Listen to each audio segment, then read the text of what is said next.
Indian communist പാർട്ടിയുടെ ഐക്കണായിട്ട്, Indian communist പാർട്ടിയുടെ ഈ ലൈറ്റ് ഹൗസായിട്ട് ചൂണ്ടിക്കാണിക്കേണ്ടത് ആരെയാണ്? മാർസിനെയും എംഗൽസിനെയും ലെനിനെയും മാവോയെയും സ്റ്റാലിനെയും ഒക്കെയാണോ? അത് ആവശ്യമുണ്ടോ? ഉയർത്തിപ്പിടിക്കേണ്ട ആദ്യത്തെ ചിത്രം സ്വാമി വിവേകാനന്ദൻ്റേതല്ലേ? അതിൽ മലപ്പുറത്തെ CPI പാർട്ടിയും ചർച്ച ചെയ്തു ഈ വിഷയം. എന്നെ പുറത്താക്കിയത് ശരിയല്ല. ഈ RSSനെ എങ്ങനെയാണ് നേരിടേണ്ടത്? അപ്പീസ്മെൻ്റ് എന്ന് പറയുന്നത് അനർഹമായത് എന്തെങ്കിലും ആർക്കെങ്കിലും കൊടുക്കലല്ല, കൊടുത്തു എന്ന് തോന്നിക്കലാണ്. CPIM അതിന് വേദി ഒരുക്കുന്നു. ആ വേദിയിൽ മുസ്ലിം പണ്ഡിതന്മാർ പരസ്യമായി നിസ്കരിക്കുന്നു. ഇന്ത്യയിൽ ഇപ്പോൾ 20-ലേറെ കമ്മ്യൂണിസ്റ്റ് ഗ്രൂപ്പുകളുണ്ട്. അവർക്ക് ആർക്കെങ്കിലും ഇന്ത്യൻ വിപ്ലവം എന്നൊരു സ്വപ്നമുണ്ടോ? കമ്മ്യൂണിസ്റ്റ് പാർട്ടി ഉണ്ടാക്കിയ കേരളം എന്ന് പറയുകയാണെങ്കിൽ ഇതിനേക്കാൾ കൂടുതൽ ഉണ്ടാവണ്ടേ? അതുണ്ടായിട്ടില്ല. അപ്പോൾ കേരളത്തിൽ സാധ്യമായത് ബംഗാളിൽ സാധ്യമല്ല. ഈ 64 ഈ ചർച്ചയിൽ ഈ ഭാരതീയ ചിന്താലയ ഭാരതീയ അടിസ്ഥാനത്തിൽ കമ്മ്യൂണിസ്റ്റ് പാർട്ടികൾ പ്രവർത്തിക്കാൻ തീരുമാനിച്ചില്ല, എന്തായിരുന്നു? തീരുമാനിച്ചിരുന്നെങ്കിൽ ഇന്ത്യയുടെ തന്നെ ചിത്രം മാറുമായിരുന്നു. ഇന്ത്യയിലെ കമ്മ്യൂണിസ്റ്റ് പാർട്ടിയുടെ ചിത്രം ഭാവിയും മാറുമായിരുന്നു.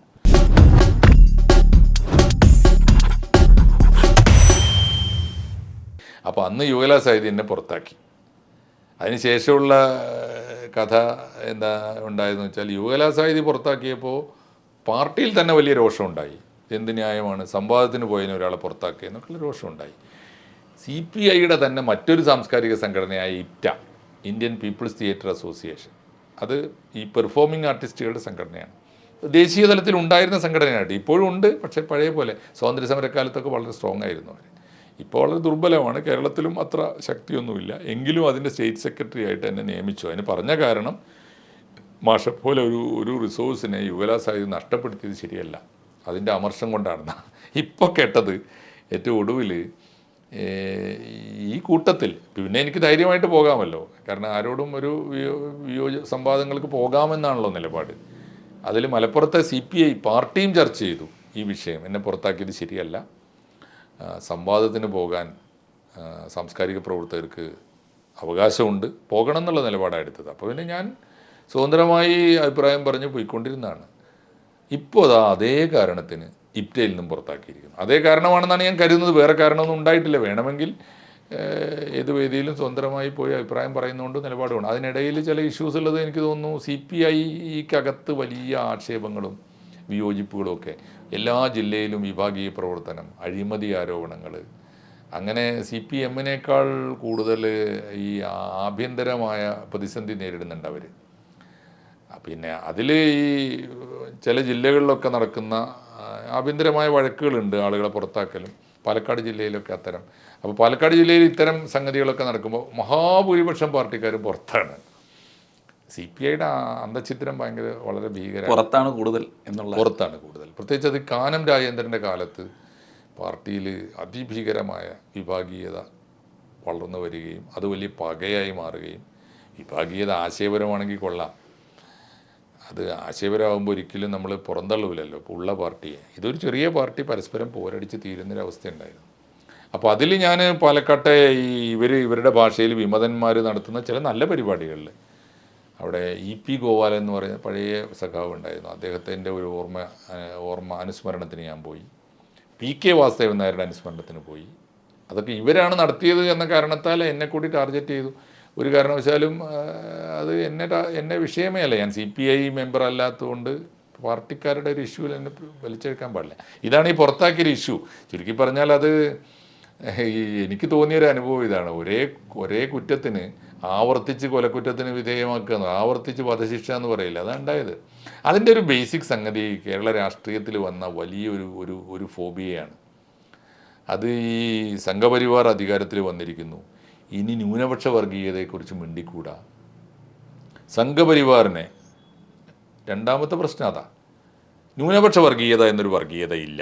ഇനി ഭൂമിയിൽ ഒരു വർഗീയതയുള്ളൂ, അത് RSS ആണ്, സംഘപരിവാറാണ്. ഒരു നരേറ്റീവ് അതാണ്. രണ്ടാമത്തെ കാര്യം എന്താണെന്ന് വെച്ചാൽ, ഇനി അങ്ങനെയാണെങ്കിൽ ഈ RSSനെ എങ്ങനെയാണ് നേരിടേണ്ടത്? അതിന് ഇവർ കാണിച്ചു തന്ന 2 മാതൃക. ആദ്യത്തെ മാതൃക കണ്ണൂർ മാതൃകയാണ്.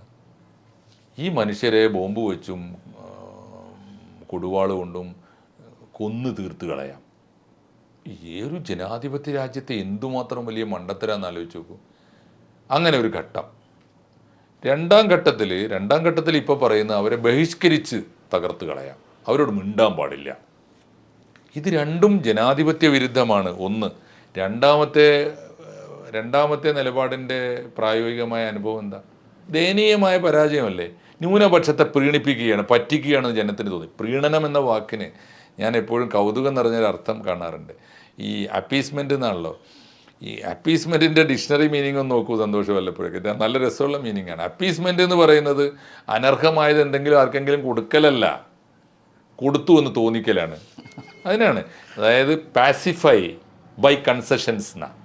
പാസിഫൈ ചെയ്യുക, ആക്റ്റീവാകാൻ ഇടയുള്ള ഒരു ജനതയെ, ഒരു സമൂഹത്തെ, വ്യക്തികളെ, പാർട്ടികളെ, സംഘടനകളെ ഒക്കെ നിർജീവമാക്കുക ബൈ കൺസെഷൻസ്. ചില്ലറ ഈ നക്കാപ്പിച്ച സൗകര്യങ്ങൾ വെച്ച് കൊടുത്തിട്ട് അതിൻ്റെ പേരാണ്. അതുകൊണ്ട് ഇത് പ്രീണനമാണെന്ന് മുസ്ലിങ്ങൾക്ക് മനസ്സിലായി. എന്തൊക്കെ തട്ടിപ്പാണ് ഈ കാലഘട്ടത്തിൽ നടത്തിയത് ആലോചിച്ചു. അപ്പോൾ ഇപ്പോൾ എന്താ സ്ഥിതി? പ്രീണനത്തിൻ്റെ ഫലം എന്താ? പ്രീണനം എന്ന് പറഞ്ഞാൽ ഉറപ്പല്ലേ? എന്തൊക്കെ തട്ടിപ്പാണ് പറഞ്ഞത് ആലോചിച്ചു നോക്കും. ഇപ്പോൾ 2-3 കാര്യങ്ങൾ എടുത്തു. ഞാൻ ഏറ്റവും ഒടുവിൽ ABC അവതരിപ്പിച്ചൊരു ഇഷ്യൂ ഉണ്ടായിരുന്നു, ഈ മദ്രസാധ്യാപകരുടെ ഇഷ്യൂ. അത് വളരെ വൈകാരികമായിട്ട് നിയമസഭയിൽ കൊണ്ടുവരുന്നത് എന്താ? മദ്രസാധ്യാപകരെ ഒരു തൊഴിലാളി സമൂഹമായി കണക്ക് കൂട്ടിയാൽ ഏത് തൊഴിലാളിക്കും നമ്മുടെ തൊഴിൽ നിയമപ്രകാരം ഒരു ക്ഷേമനിധി ആരംഭിക്കാം. ക്ഷേമനിധി എന്ന് പറഞ്ഞാൽ ഇപ്പോൾ സന്തോഷം നടത്തുന്ന സ്ഥാപനത്തിൽ നിനക്ക് ക്ഷേമനിധി ഉണ്ടാവും. കാരണം 4 പേരിൽ കൂടുതൽ ജോലി ചെയ്യുന്നിടത്ത് ക്ഷേമനിധി ഒന്നുമില്ല. നമുക്കറിയാലോ, അത് തൊഴിലാളിയുടെ ഒരു വിഹിതം, ഒരു കൊച്ചു വിഹിതം, തൊഴിൽ ദാതാവിൻ്റെ അല്ലെങ്കിൽ തൊഴിൽ ഉടമയുടെ ഒരു വിഹിതം പ്ലസ് സർക്കാരിൻ്റെ ഒരു വിഹിതം. എന്നിട്ട് അവർ 10-60 വയസ്സ് വരെ അത് അടച്ചുകൊണ്ടിരിക്കും. 60 വയസ്സ് കഴിയുമ്പോൾ അവരടച്ചതും സർക്കാരിൻ്റെ ഈ അഗ്രിഗേറ്റഡ് എമൗണ്ടിൽ നിന്ന്, അതിൻ്റെ പലിശയിൽ നിന്ന് അത്രയും കാലത്തെ നമ്മുടെ സമ്പാദ്യത്തിൽ നിന്നൊരു ചെറിയ എമൗണ്ട് പെൻഷൻ കൊടുക്കും. അതാണ്. അപ്പോൾ 1500 രൂപ തുടക്കത്തിൽ, കൂടി വന്നാൽ ഒരുപാട് കാലത്തെ സർവീസൊക്കെ ഉള്ള ആൾക്ക് 7500 രൂപ വരെ, 1500 to 7500 അങ്ങനെ ഒരു ക്ഷേമനിധി പ്രഖ്യാപിച്ചതാണ്. ആ ക്ഷേമനിധി പ്രഖ്യാപിക്കുന്നത് എന്തോ വലിയ ആനുകൂല്യമായിട്ട് അവതരിപ്പിച്ചു. എന്നിട്ടിപ്പോൾ എത്ര കാലമായി ക്ഷേമനിധി തുടങ്ങിയിട്ട്? ഇപ്പോഴും ഇപ്പോൾ 2 ലക്ഷത്തിലേറെ മദ്രസ അധ്യാപകരുണ്ട്. 30,000 പേര്, ഞാൻ കഴിഞ്ഞ ദിവസം അവരുടെ ഓഫീസിൽ ക്ഷേമനിധി ബോർഡിൽ ചോദിച്ചപ്പോൾ 30,000 പേര് പോലും ചേർന്നിട്ടില്ല. അത്ര അനാകർഷകമാണ്. അതിൻ്റെ കാരണം എന്താ വെച്ചാൽ നമ്മുടെ നാട്ടിൽ ഒരുപാട് പെൻഷൻ പദ്ധതിയുണ്ട്. ഈ സാമൂഹ്യക്ഷേമ പെൻഷൻ ഇതിനേക്കാൾ കൂടുതലാണ്. അതുകൊണ്ട് അത് ഓപ്റ്റ് ചെയ്യും ആളുകൾ. അതിനൊന്നും കൊടുക്കണ്ടല്ലോ. സാമൂഹ്യക്ഷേമ പെൻഷൻ സർക്കാർ സൗജന്യമായിട്ട് തരുമ്പോൾ അത് വാങ്ങിക്കുന്നവർക്ക് മറ്റൊരു പെൻഷനും വാങ്ങാൻ പാടില്ല. അപ്പോൾ അങ്ങനെയൊക്കെയുള്ള ആനുകൂല്യങ്ങൾ ഉണ്ട് എന്ന് വരുത്തിയിട്ട് ആളുകൾക്കിടയിൽ വലിയ ഇമേജ് ഉണ്ടാക്കി. സർക്കാർ എന്തോ ഭീകരമായ സഹായം കൊടുക്കുന്നു. അത് ഉണ്ടായിരുന്നില്ല. ഞാൻ പറയുന്നത് ഇപ്പോൾ അത് ശരിയാണെന്ന് ധരിച്ച് പ്രചരിപ്പിച്ചവരുണ്ട് കേട്ടോ, വലിയ തോതിൽ. ഒരു കാര്യമുണ്ട്, 25,000 രൂപ വീതം മദ്രസാധ്യാപകർക്ക് ശമ്പളം കൊടുക്കുന്നു സർക്കാരെന്ന്. 5 പൈസ കൊടുക്കുന്നില്ല എന്ന് മാത്രമല്ല, ഈ സാധുക്കൾക്ക് 5,000-ൽ കൂടുതൽ ശമ്പളം കിട്ടുന്നവർ വളരെ കുറവാണ്. അതിന് പല കാരണങ്ങളുണ്ട്. അവർ ജോലി സമയം വളരെ കുറവാണ്. രാവിലെ 2 മണിക്കൂറോ അല്ലെങ്കിൽ രാത്രി 2 മണിക്കൂറുമാണ് ജോലി. പലർക്കും മറ്റ് ജോലികളുണ്ട്. ഇത് സബ്ബാണ്. പിന്നെ പലയിടത്തും പെൺകുട്ടികളാണ്. ഇപ്പോൾ ചില വിഭാഗങ്ങളുടെ മദ്രസകളിൽ പെൺകുട്ടികളാണ് ജോലി ചെയ്യുന്നത്. പെൺകുട്ടികൾക്ക് അങ്ങനെ ഉണ്ടല്ലോ, അവർക്കൊരു വരുമാനം, എന്തെങ്കിലും വീട്ടിലിരിക്കുന്നവർക്കൊരു വരുമാനം എന്നല്ല. പിന്നെ വേറൊന്ന്, സർവോപരി ഇത് മത സേവനമാണ്, ദൈവത്തിനുള്ള സേവനമാണ് ഉണ്ടല്ലോ. അതുകൊണ്ടൊക്കെയാണ് അത് നിന്ന് പോകുന്നത്. അപ്പോൾ പള്ളി കമ്മിറ്റികളാണ് ഇത് കൊടുക്കുന്നത്, മദ്രസ കമ്മിറ്റികളാണ് കൊടുക്കുന്നത്. ചെറിയ ഫീസാണ് കുട്ടികളുടെ നിന്ന് വാങ്ങുക. ഒരു പാരൽ കോളേജ് നടത്തുന്നത് പോലുള്ള ശമ്പളം ഇല്ല അവർക്ക്. കഷ്ടമാണ്. അപ്പോൾ ഇതൊക്കെ പ്രീണിപ്പിക്കലാണ്. 1. 2, ഇപ്പോൾ CAA നിയമം വരും. രാജ്യത്ത് അങ്ങനെ ഒരു നിയമം വന്നാൽ ഈ രാജ്യത്ത് നടപ്പാക്കില്ല എന്ന് പിണറായി വിജയൻ പറയുകയാണ്. ഇന്ത്യയിൽ അങ്ങനെ നിയമം വന്നാൽ കേരളത്തിൽ നടപ്പാക്കാൻ ഇദ്ദേഹം മണ്ടത്തരാണല്ലോ പറയണത്. ഇപ്പോൾ ചില സംസ്ഥാനങ്ങൾ ആലോചിച്ച് നോക്കൂ. ഇപ്പോൾ രാജ്യത്ത് അങ്ങനെ നിയമം വന്നു, ആകാശമൊന്നും ഇടിഞ്ഞു വീണില്ലല്ലോ. അല്ലെങ്കിൽ പറയേണ്ടത് എന്താണ്?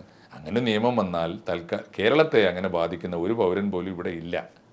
അത് നമ്മുടെ അതിർത്തി സംസ്ഥാനങ്ങളെ ബാധിക്കുന്ന ഒരു സംഗതിയാണ്. ആരും പേടിക്കേണ്ടതില്ല എന്നല്ലേ പറയേണ്ടത്. അങ്ങനെ പറഞ്ഞില്ല. അതിന് പകരം CAA-ക്കെതിരായി സകല മൗലാനമാരെയും ചേർത്തിട്ട് നമ്മുടെ മുസ്ലിം സംഘടനകളെയൊക്കെ വിളിച്ചു കൂട്ടിയിട്ട് കോഴിക്കോട് കടപ്പുറത്ത് വലിയ കൺവെൻഷൻ, വലിയ സമ്മേളനം, CPIM അതിന് വേദി ഒരുക്കുന്നു. ആ വേദിയിൽ മുസ്ലിം പണ്ഡിതന്മാർ പരസ്യമായി നിസ്കരിക്കുന്നു. ഈ മാതിരി ഷോവനിസമായിരുന്നു വർക്ക്. ഇതൊക്കെ ആളുകൾക്ക് മനസ്സിലായി. ഇലക്ഷൻ വന്നപ്പോൾ മനസ്സിലായി തട്ടിപ്പാണ്. ഇതിനാണ് പ്രീണനം എന്ന് പറയുക. ഞങ്ങളെയും പറ്റിക്കുകയാണെന്ന് മനസ്സിലായി. അതുകൊണ്ട് ന്യൂനപക്ഷവും തോൽപ്പിച്ചു, ഭൂരിപക്ഷവും തോൽപ്പിച്ചു. ആ അവസ്ഥയിലെത്തിയപ്പോൾ മനസ്സിലായി ഇത് ഞാൻ പറയുന്നത് ഞങ്ങളൊക്കെ ഇപ്പോൾ ഇതിനൊന്നും വലിയ ബുദ്ധിയൊന്നും വേണ്ടല്ലോ.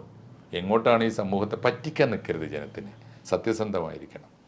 അപ്പോൾ അതുകൊണ്ടാണ് ഇപ്പോൾ ഉള്ളൊരവസ്ഥ. ഇപ്പോൾ ഞാൻ ശരിക്കും പറഞ്ഞാൽ ജീവിതത്തിൽ ഞാൻ എൻ്റെ ഒരു ഓപ്ഷൻ എപ്പോഴും നാട്ടിൽ എന്തെങ്കിലും ജനാധിപത്യ രാജ്യത്ത് എന്തെങ്കിലും സാമൂഹ്യ പ്രവർത്തനങ്ങൾ നടത്തണമെങ്കിൽ ഒരു രാഷ്ട്രീയ ബന്ധം നല്ലതാണെന്ന് വിശ്വസിക്കുന്ന ഒരാളാണ്. അതാണ് ഏറ്റവും ഏറ്റവും ഏറ്റവും നമ്മൾ എഫക്റ്റീവായൊരു വഴി അതാണെന്ന് വിശ്വസിച്ച ഒരാളാണ് ഇത്രയും കാലം. അതുകൊണ്ട് ഇപ്പോൾ കക്ഷി രാഷ്ട്രീയ ബന്ധങ്ങളൊന്നും എല്ലാം പൂർണ്ണമായിട്ട് അവസാനിച്ചു. അതുകൊണ്ടുണ്ടായ ഒരു അത് എനിക്ക് തോന്നുന്നു അതിന് സമയമായി എന്ന് തോന്നുന്നുണ്ട്. എനിക്ക് മാത്രമല്ല, നമ്മുടെ സമൂഹം, നമ്മുടെ കാലം കൂടി അങ്ങനെ മാറിയിട്ടുണ്ട്. അതിൻ്റെ കാരണം നമ്മുടെ രാഷ്ട്രീയ പാർട്ടികൾക്ക് ആണ് പൊളിറ്റിക്കൽ കണ്ടൻറ് ഇല്ലാത്തത്. ഇപ്പോൾ രാഷ്ട്രീയ പാർട്ടികളൊക്കെ ഒരു അസ്ഥികൂടങ്ങൾ മാത്രമാണ്, ആളൊഴിഞ്ഞ ഗോപുരങ്ങളാണ്. പകരം രാഷ്ട്രീയമായ കണ്ടൻറ്റുള്ള, കൃത്യമായിട്ട് പറഞ്ഞാൽ രാഷ്ട്രീയ പാർട്ടികളൊക്കെ അപ്പൊളിറ്റിക്കലാണ്. നമ്മുടെ രാഷ്ട്രീയ നേതാക്കന്മാരൊക്കെയാണ് യഥാർത്ഥ രാഷ്ട്രീയവാദികൾ. അവരുടെ ഉള്ളിൽ അവരേത് ആശയത്തിന് വേണ്ടി നിലകൊള്ളുന്നുവോ ആ രാഷ്ട്രീയമില്ല, ആ ഐഡിയോളജി ഇല്ല, പ്രത്യയശാസ്ത്രമില്ല. അത് ഈ കാലത്തിൻ്റെ കൂടി പ്രത്യേകത എന്ന് തോന്നുന്നു. അതേ സമയത്ത് പ്രത്യയശാസ്ത്രമുള്ളവരൊക്കെ പാർട്ടികൾ വിട്ടുപോവുകയാണ്. നമ്മുടെ കുട്ടികൾ, നല്ല ഐഡിയോളജി ഉണ്ട് നമ്മുടെ പുതിയ മക്കൾക്ക്, അവർ നാട് വിട്ടുപോവുകയാണ്.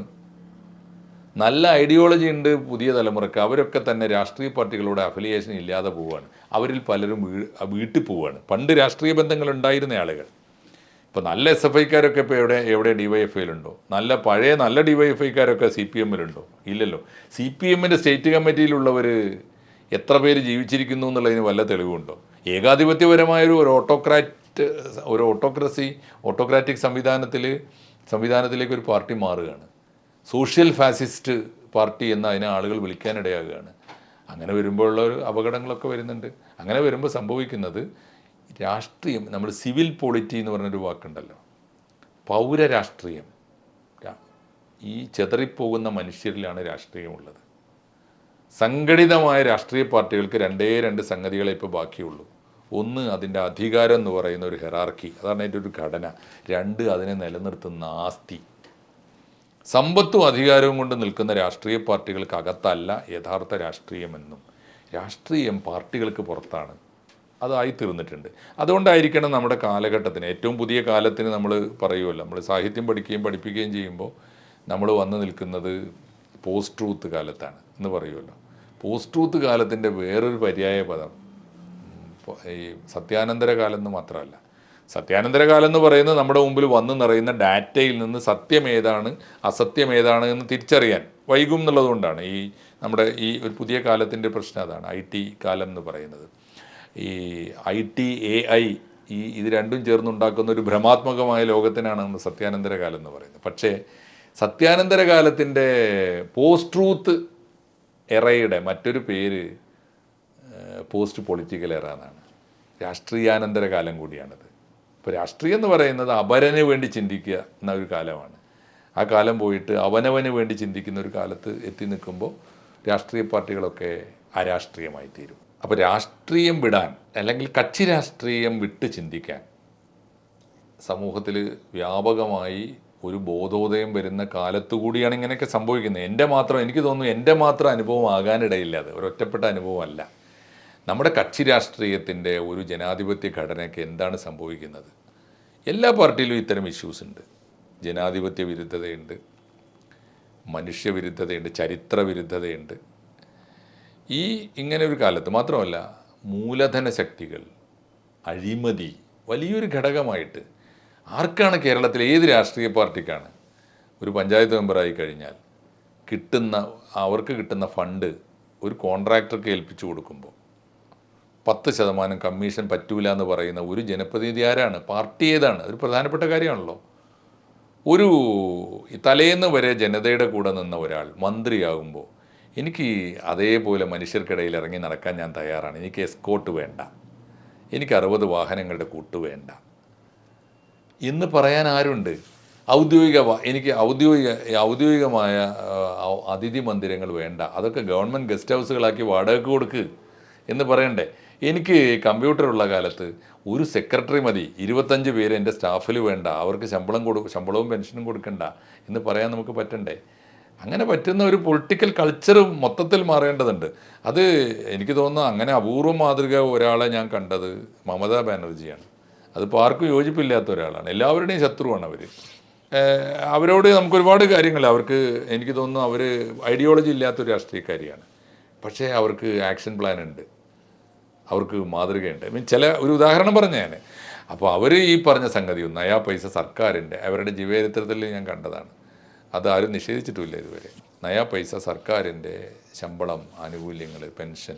അപ്പോൾ അതുകൊണ്ട് രാഷ്ട്രീയത്തിൻ്റെ സംസ്കാരം തന്നെ മൊത്തം ചിന്തിക്കുന്ന മനുഷ്യനും പുതിയ തലമുറക്കും ബോധമുള്ള ആളുകൾക്കും ഒക്കെ എതിരായി വന്നിട്ടുണ്ട്. ആ സമയത്താണ് ഞാൻ രാഷ്ട്രീയം ഞാനായിട്ടല്ല, എൻ്റെ കാലം തന്നെ അങ്ങനെ ഒരു ഘട്ടത്തിൽ എന്നെ എത്തിച്ചു.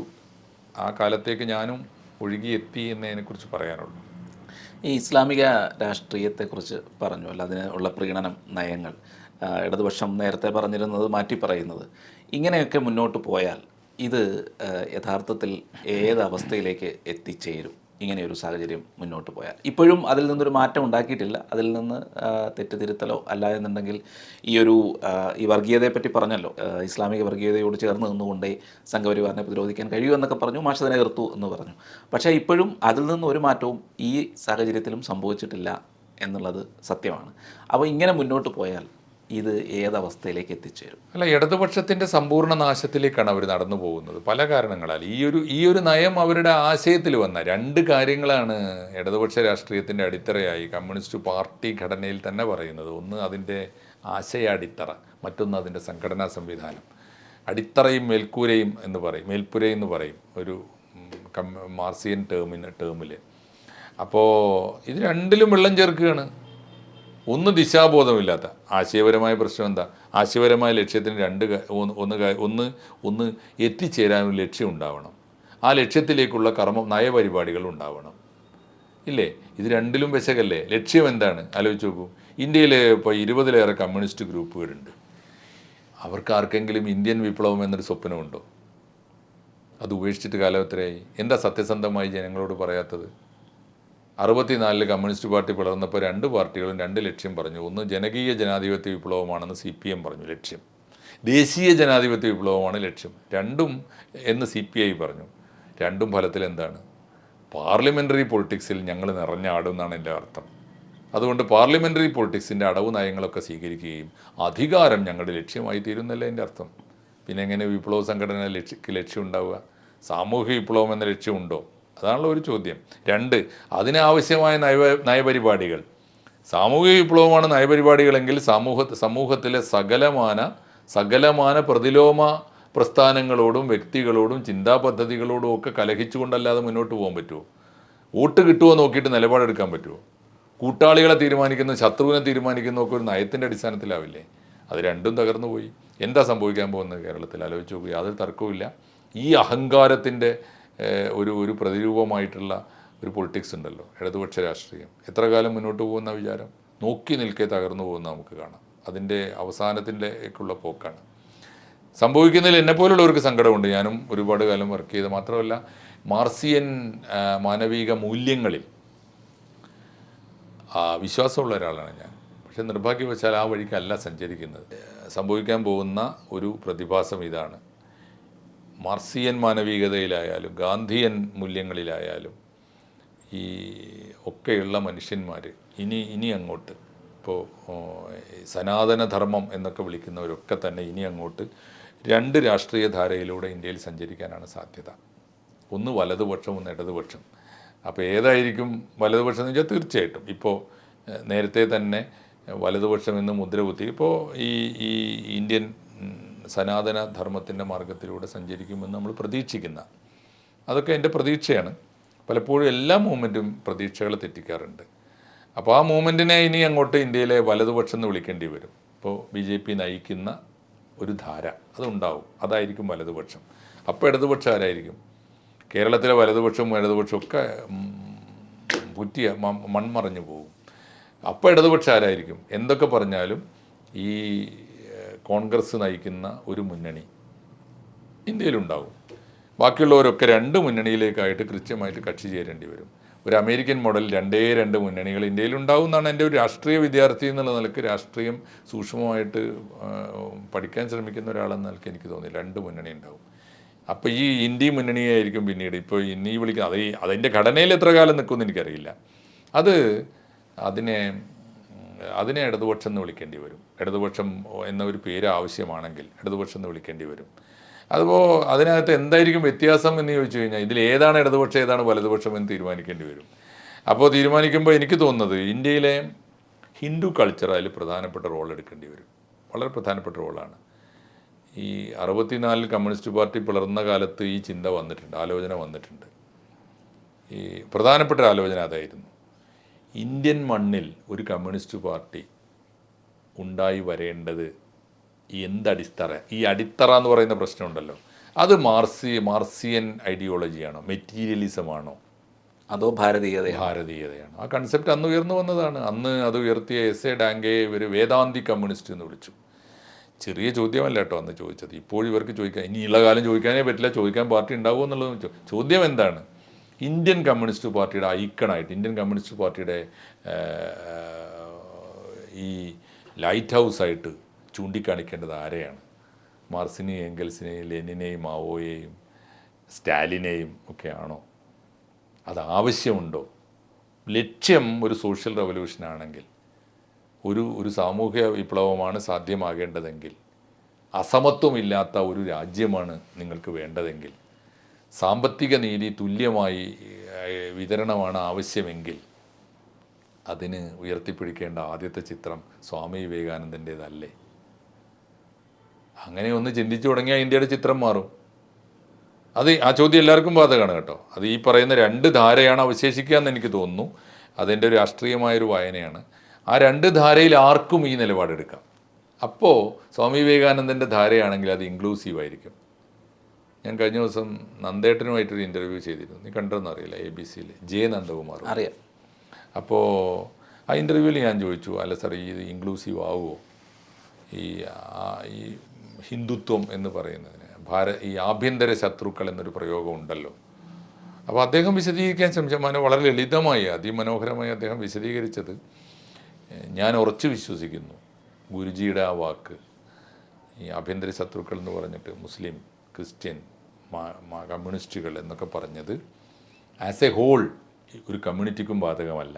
അക്കൂട്ടത്തിലെ രാജ്യദ്രോഹികൾ, ഭാരതീയ സംസ്കാരത്തെ തള്ളിപ്പറയുകയും അതിനെ അട്ടിമറിക്കാൻ ശ്രമിക്കുകയും ചെയ്യുന്ന ശക്തികൾ, ആഭ്യന്തര ഭീഷണികൾ എന്നാണ് ആ അർത്ഥത്തിലാണെങ്കിൽ അത് വിശദീകരിച്ചാൽ ആളുകൾക്ക് കേൾക്കാമല്ലോ. അതിനുവേണ്ടി ഞാൻ ചോദിച്ചതാണ്. കാരണം മനസ്സിലാക്കാൻ തന്നെ ചോദിച്ചാണ് കേട്ടോ. നമ്മൾ ചോദ്യങ്ങൾക്ക് വേണ്ടി ചോദ്യം ചോദിക്കാറില്ലല്ലോ. അദ്ദേഹത്തെ കിട്ടിയപ്പോൾ ചോദിക്കേണ്ട പ്രധാന ചോദ്യം തന്നെയാണല്ലോ എന്നുള്ളത് ചോദിച്ചാൽ അദ്ദേഹം വളരെ ഭംഗിയായി മറുപടി പറയുകയും ചെയ്തു. അപ്പോൾ ഈ ഒരു അവസ്ഥയാണ് ഇനി അങ്ങോട്ട് മുന്നോട്ട് പോകാനുള്ളത്. ഇപ്പോൾ ഇത് എനിക്ക് തോന്നുന്നില്ല കേരളം ഉണ്ടാക്കി തീർത്തത് രാഷ്ട്രീയ പാർട്ടികളല്ല.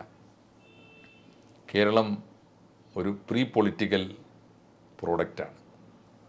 നമ്മുടെ കക്ഷി രാഷ്ട്രീയം കേരളത്തിൽ ചില തുടർച്ചകൾ നിർവഹിച്ചു എന്നേ ഉള്ളൂ. രാഷ്ട്രീയ പാർട്ടികൾ വലിയ പങ്ക് വഹിച്ചിട്ടില്ല. അതുകൊണ്ടാണ് അങ്ങനെയാണെങ്കിൽ ഒരു സിമ്പിളായ ചോദ്യം, കേരളത്തേക്കാൾ കൂടുതൽ കമ്മ്യൂണിസ്റ്റ് പാർട്ടി ഭരിച്ചിട്ടുള്ള ബംഗാളിൽ ഇക്കണ്ട മാറ്റങ്ങളൊന്നും വരാത്ത എന്താ? വളരെ സിമ്പിളാണല്ലോ. അപ്പോൾ കമ്മ്യൂണിസ്റ്റ് പാർട്ടി ഉണ്ടാക്കിയ കേരളം എന്ന് പറയുകയാണെങ്കിൽ ഇതിനേക്കാൾ കൂടുതൽ ഉണ്ടാവണ്ടേ? അത് ഉണ്ടായിട്ടില്ല. അപ്പോൾ കേരളത്തിൽ സാധ്യമായത് ബംഗാളിൽ സാധ്യമല്ല. കാരണം ചോദ്യം അവർ സൗകര്യപൂർവ്വം ഒഴിവാക്കും. അത് പ്രധാനപ്പെട്ട ചോദ്യമല്ലേ.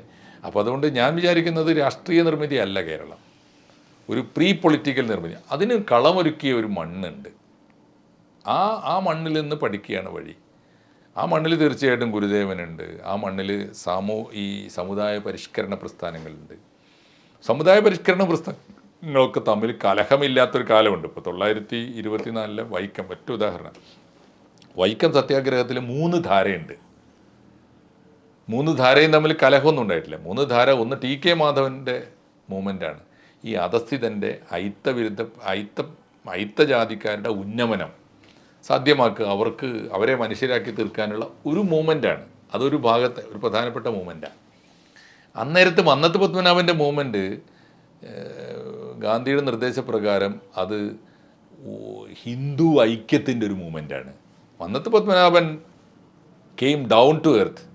എന്നിട്ട് അദ്ദേഹം വിളിച്ചു പറഞ്ഞത് അദ്ദേഹം സവർണ ജാഥയാണ് നടത്തിയത്. എന്ന് പറഞ്ഞാൽ ഈ പാപം ഞങ്ങൾ ചെയ്തതാണ്, സഹസ്രാബ്ദങ്ങളായിട്ട് ഈ പാപം, ഇത് തിരുത്തേണ്ടതും ഞങ്ങളാണ്. അതൊരു വല്ലാത്ത കൺഫെഷൻ ആണല്ലോ. അപ്പോൾ ലക്ഷ്യം ഒന്നാണ്, വൈക്കം മഹാദേവ ക്ഷേത്രത്തിൻ്റെ പരിസരത്തൂടെ വഴി നടക്കാനുള്ള അവകാശം. അതുവഴി ക്രമേണ ക്ഷേത്രപ്രവേശനത്തിന് തന്നെയുള്ള അവകാശം. മഹാത്മാഗാന്ധി അതിനെ വിളിച്ചത് നിങ്ങൾ എന്തുകൊണ്ടാണ് 1 രൂപയ്ക്ക് സമരം ചെയ്യാത്തതെന്ന്. ഗംഭീരമായ ചോദ്യമാണത്. നിങ്ങൾ ഈ 4 അണക്ക് സമരം ചെയ്യുന്നത് എന്തിനാണ്? 4 അണക്ക് സമരം എന്ന് പറഞ്ഞാൽ വഴി നടക്കാൻ വേണ്ടിയിട്ട്. നിങ്ങൾക്ക് എന്താ 1 രൂപയ്ക്ക് സമരം ചെയ്താൽ എന്ന് പറഞ്ഞാൽ ക്ഷേത്രപ്രവേശനമാണല്ലോ വേണ്ടത്. അയ്യോ മഹാത്മൻ അതൊന്നും ഇപ്പോൾ പറയാൻ സമയമായിട്ടില്ല എന്ന് മന്നത്ത് പറയുന്നുണ്ട്. അപ്പോൾ പറഞ്ഞു the time will come, I will show you എന്ന് പറഞ്ഞിട്ടാണ് തിരിച്ചു പോണത്. അതാണ് പിന്നെ ചിത്തിര തിരുനാളിനെ പോയി കണ്ടു, തിരിച്ചു പോയി. അവർ പിന്നെ തീരുമാനമെടുത്തു. അതാണ് ക്ഷേത്രപ്രവേശന വിളംബരം. 36 അല്ലെങ്കിൽ 12 കൊല്ലം എടുത്തു. 24 25 ഗാന്ധി വന്നെന്ന് തോന്നുന്നു. അത് കഴിഞ്ഞ് 36. അപ്പോൾ ഞാൻ പറഞ്ഞത് അതൊക്കെ സംഭവിച്ചല്ലോ. അതിലൊരു ധാര കൂടി ഉണ്ട്. ഇതുകൂടി ചേർന്നതാണ് ഇന്ത്യൻനെസ്. ഇ.വി. രാമസ്വാമി നായ്ക്കർ വന്നു. രാമസ്വാമി നായ്ക്കർക്ക് ഇത് മനുഷ്യാവകാശ പ്രസ്ഥാനമാണ്. അവർക്ക് അദ്ദേഹത്തിന് ഈ 2 കൺസെപ്റ്റും അവഗണിച്ചു. അദ്ദേഹം ജാതിയെ അവഗണിച്ചു, ഹിന്ദു യൂണിറ്റി ആവശ്യം വെച്ചാൽ മതത്തെയും അവഗണിച്ചു. അദ്ദേഹം ഇംഗർസോളിൻ്റെ പുസ്തകമായിട്ടാണ്. പക്ഷേ അതൊരു എൻട്രിയാണ്. അദ്ദേഹത്തിൻ്റെ എൻട്രി അതിനും ഭാരതീയമായ വലിയൊരു ഉൾക്കാഴ്ചയുണ്ടല്ലോ. അദ്ദേഹം വന്നത് ചരിത്രം വായിച്ച് നമ്മളിങ്ങനെ വല്ലാത്തൊരു വിഷ്വലാണത്. ഇ.വി. രാമസ്വാമി നായ്ക്കർ വൈക്കം സത്യാഗ്രഹ പന്തലിലേക്ക് വരുമ്പോൾ ആ പന്തലിൽ ഒരൊറ്റ പെണ്ണില്ല. നവോത്ഥാനം എന്ന് പറയുന്ന പണിക്ക് ആണുങ്ങൾ മാത്രം രാവിലെ കുളിച്ചൊരുങ്ങി ചെന്ന് ഉപവാസത്തിന് ഇരുന്നാൽ പോരല്ലോ. ഇ.വി. രാമസ്വാമി നായ്ക്കരുടെ വരവുണ്ട്. 2 വർഷത്തിൽ 2 പെണ്ണുങ്ങൾ, 2 സ്ത്രീകളാണ്. ഒന്ന് അദ്ദേഹത്തിൻ്റെ ഭാര്യയാണ്, ഒന്ന് അദ്ദേഹത്തിൻ്റെ പെങ്ങളാണ്. അപ്പോഴാണ് നമ്മുടെ പല നേതാക്കന്മാരും ആലോചിച്ചത് നമ്മുടെ വീട്ടിലുണ്ടല്ലോ പെങ്ങളും ഭാര്യയൊക്കെ എന്ന്. അതൊരു വരവാണ്. എന്ന് വെച്ചാൽ തുല്യനീതിക്ക് വേണ്ടിയുള്ള സമൂഹത്തിൻ്റെ മാത്രമല്ല ഈ നീതിയും നവോത്ഥാനമൊക്കെ ആർക്ക് വേണ്ടിയാണ്? അങ്ങനെ ചോദ്യമുണ്ട്. ഇ.വി. രാമസ്വാമി നായ്ക്കർ വളരെ വളരെ കൃത്യമായ ഇതൊന്നും അല്ലാത്ത മൂന്നാമത്തെ ഒരു തലം. നവോത്ഥാനത്തിൻ്റെ ധാരകളിൽ ഇത് 3 ഉണ്ട്. ഇതിന് 3 തമ്മിൽ കലഹമില്ല. ജാതി അങ്ങനെ ഉണ്ടല്ലോ, ഒരു ജാതി, ഒരു മതം, ഒരു ദൈവം മനുഷ്യന് എന്ന് ഗുരുജി സ്വാമി വിളിച്ചു പറഞ്ഞപ്പോൾ 2 ശിഷ്യന്മാർ തർക്കിച്ചതറിയാലോ. കുഞ്ഞിക്കണ്ണൻ എന്ന് പറഞ്ഞ വാഗ്ഭടാനന്ദൻ. അതെ ഒരു ജാതി, ഒരു മതം, ഒരു ദൈവം മനുഷ്യന്. വാഗ്ഭടാനന്ദൻ്റെ ആത്മമിത്രം, ഗുരുവിൻ്റെ അരുമ ശിഷ്യൻ, സഹോദരൻ അയ്യപ്പൻ. അന്ന് സഹോദരനല്ല, അയ്യപ്പൻ മാഷ്. അയ്യപ്പൻ എന്താ വിളിച്ചു പറഞ്ഞത്? വേണ്ട ഗുരു, ജാതി വേണ്ട, മതം വേണ്ട, ദൈവം വേണ്ട മനുഷ്യന് എന്ന കടുത്ത നിഷേധമാണെന്ന് തോന്നും. അതിൻ്റെ പേരിൽ ശിഷ്യന്മാർ തമ്മിൽ വലിയ മുറുമുറുപ്പായി, വലിയ കലഹത്തിലേക്ക് പോകാഞ്ഞത് ഗുരുവിൻ്റെ സാന്നിധ്യമുള്ളതുകൊണ്ടാണ്. അവസാനം ഗുരു എന്താ ഒന്നും മിണ്ടാത്തതെന്ന് ആളുകൾ ചോദിച്ചപ്പോൾ ഗുരു പറഞ്ഞ ഉത്തരവുണ്ടല്ലോ. അയ്യപ്പൻ പറഞ്ഞതും ശരിയാണ്, കുഞ്ഞിക്കണ്ണൻ പറഞ്ഞതും ശരിയാണ് എന്ന് പറഞ്ഞിട്ട് അദ്ദേഹം വിശദീകരിച്ചു. മനുഷ്യന് എന്നൊരു വാക്കാവൻ അവസാനം പറഞ്ഞിട്ടില്ലേ, അത് പറഞ്ഞിട്ടുണ്ട്. 2, ഇനി അയ്യപ്പൻ ദൈവനിഷേധിയാണ്. അവൻ്റെ പ്രവൃത്തിയിൽ ദൈവമുണ്ടോ എന്ന് നോക്കിയിട്ട് വരൂ എന്നാണ്. കർമ്മമാണ് ദൈവത്തിൻ്റെ ചൈതന്യം. ഞാൻ പറയുന്നത് ഇത്തരം പാഠങ്ങളൊക്കെ തിരിച്ചു പോകേണ്ടി വരും. അപ്പോൾ ഒരുപാട് പേരിലേക്ക് നമുക്ക് തിരിച്ചു പോകാൻ പറ്റും. നവോത്ഥാനം എന്ന് പറയുന്നത് നിലച്ചു പോകാൻ പാടില്ലാത്തൊരു പ്രക്രിയയാണ്. ഇപ്പോൾ നമുക്ക് ചെയ്തത് എന്താ വെച്ചാൽ നമ്മുടെ രാഷ്ട്രീയ കാലത്ത് നമ്മൾ ചെയ്തത്, പൊളിറ്റിക്കൽ കേരളം ചെയ്തത് ഈ നവോത്ഥാനത്തെ ഒരു ഓർമ്മയാക്കി ആഘോഷമാക്കി മാറ്റി.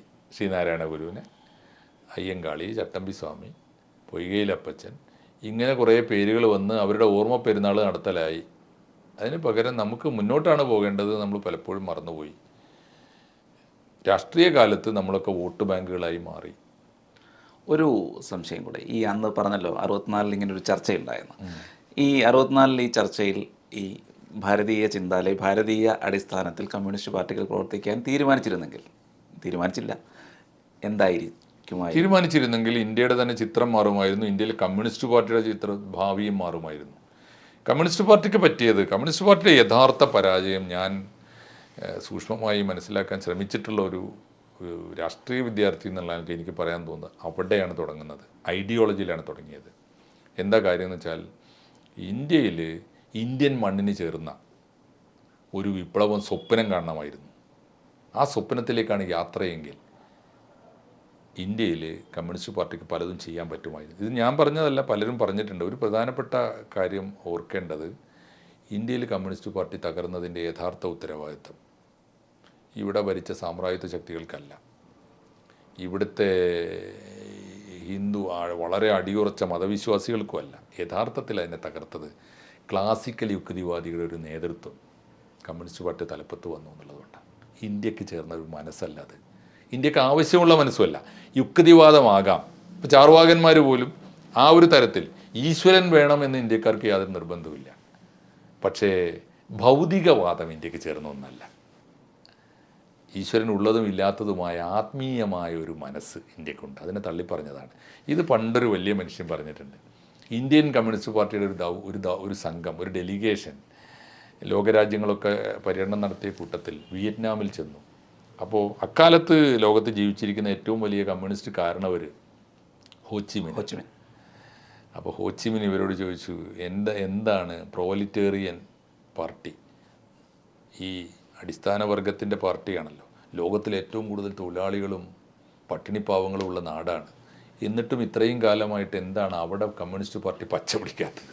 അപ്പോൾ ഇവർ കുറേ കാരണങ്ങൾ പറഞ്ഞു, പഠിച്ചു വെച്ച കുറേ കാരണങ്ങളൊക്കെ പറഞ്ഞു. അത് ഇമ്പീരിയലിസം, അങ്ങനെ ബ്രാഹ്മണിക്കൽ, എങ്ങനെ കുറേ കാരണങ്ങളൊക്കെ പറഞ്ഞു നോക്കി. അദ്ദേഹം പറഞ്ഞു, നോ, നിങ്ങൾക്ക് യഥാർത്ഥ കാരണം മനസ്സിലായിട്ടില്ല.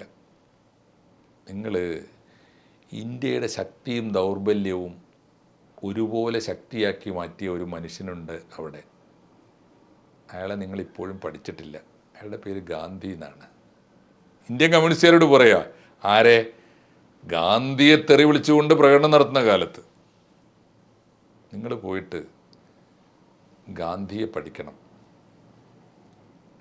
ആലോചിച്ച് നോക്കൂ, ഇന്ത്യക്കാരൻ്റെ ശക്തിയെയും ദൗർബല്യത്തെയും ശക്തിയാക്കി മാറ്റിയ ഒരാൾ. എത്ര കൃത്യമാണ്. ഗാന്ധിയെക്കുറിച്ച് അത്ര കൃത്യമായ പ്രയോഗം ആരും നടത്തിയത് ഞാൻ കണ്ടിട്ടില്ല.